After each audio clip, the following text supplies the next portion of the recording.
at wheel clamping mahigpit na ipapatupad sa Mataas na Kahoy, Batangas. Para sa detalye ng balita, DJ Joey Boy. GV Balita Express. Mahigpit nang ipinatutupad o ipatutupad sa bayan ng Mataas na Kahoy, Batangas ang no illegal parking at wheel clamping bilang hakbang para mapanatiling maayos, maluwag at ligtas ang daloy ng trapiko. Simula ngayong araw, Lunes, Agosto 17, ipatutupad na ng lokal na pamahalaan ang mga kaukulang ordinansa para sa mas maayos na daloy ng trapiko sa bayan.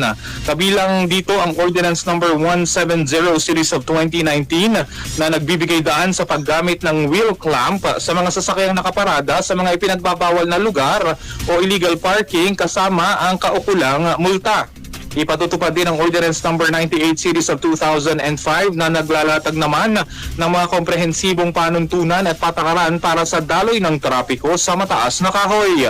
Paalala ng lokal na pamahalaan sa mga motorista, iwasang pumarada sa mga lugar na ipinagbabawal upang hindi maabala at mapatawan ng multa. Hinihikayat ang lahat ng motorista na sumunod sa mga batas at ordinansa sa trapiko upang makatulong sa pagpapanatili ng maayos, maluwag at ligtas na mga kalsada sa bayan ng Mataas na Kahoy.